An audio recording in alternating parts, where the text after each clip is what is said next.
11वीं बात जिसको समझने के लिए मैंने इससे पहले अर्ज़ किया कि तारीख़ इस्लाम को जिस दौर में लिखा गया वो बनो अब्बास दौर था। सहाबा किराम रज़ी अल्लाह अन्हुम अजमईन का दौर निकल चुका था। लोगों के एतिकादात और लोगों के नज़रियात में काफ़ी तब्दीली पैदा हो चुकी थी। हर किस्म के, हर मिजाज के और हर अकीदे के लोग मैदान अमल में मौजूद थे। तो हर एक के अंदर अपना एक ज़ौक़ होता है। तो चूँकि जब मुख्तलिफ़ कौम मिल्लत मैदान अमल में हो तो हर कोई अपने ज़ौक़ और अपने मिजाज के एतबार से बात को नकल करता है, जिसका लाज़मी असर ये हुआ कि तारीख़ की किताबों के अंदर ऐसे हज़ार हा वाक़यात और ऐसे हज़ार हा नज़रियात मौजूद हैं जो तारीख़ी बातें यकसर कुरान के मुखालिफ, अहादीस सहीहा के मुखालिफ और सहाबा किराम रज़ी अल्लाह अन्हुम अजमईन के मिजाज, अतवार, अखलाक के बिल्कुल मुखालिफ। उसकी चूँकि बुनियादी वजह यह है कि बनो अब्बास दौर में जो लोग भी मैदान अमल में थे उनमें अच्छे लोग भी मौजूद थे, उनमें बुरे लोग भी मौजूद थे। उनमें वो लोग भी मौजूद थे जिनके एतकादात और नज़रियात शरीयत के बिल्कुल मुवाफिक, और ऐसे भी लोग मौजूद थे जिनका किरदार बड़ा ही मुनाफिकाना, बड़ा ही अय्याराना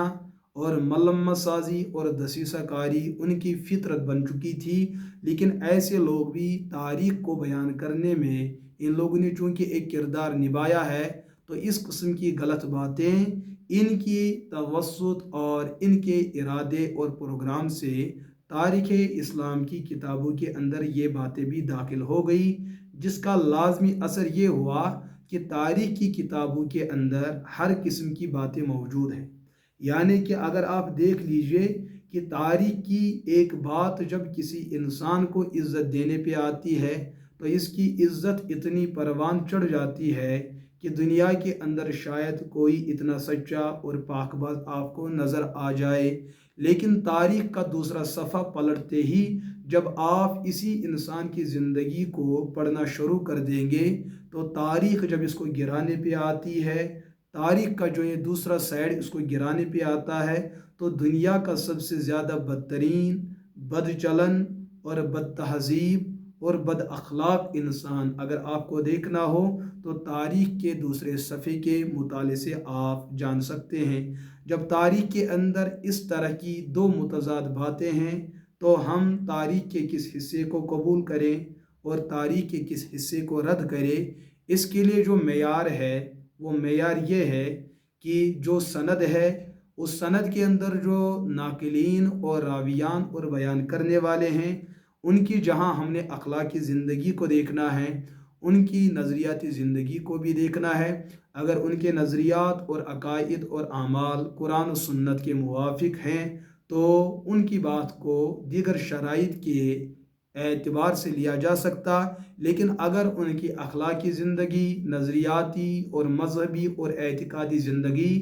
अल्लाह के कुरान के नज़रियात के बिल्कुल मुखालिफ है या किसी दर्जे में मुखालिफ है या सुन्नत के एकदम मुखालिफ है या सुन्नत के किसी पहलू के मुखालिफ है, सहाबा किराम की ज़िंदगी के साथ इनके हम आहंगी पैदा नहीं हो रही है, बल्कि उनके मिजाज और नज़रियात के बिलखिलाफ़ इनके नज़रियात मौजूद है, तो ऐसे लोग गर्च अपने माहौल में किस कदर सच्चे और पाकबाज क्यों न शुमार होते हो, तो उनकी इन बातों को हरगिज़ कबूल नहीं किया जा सकता।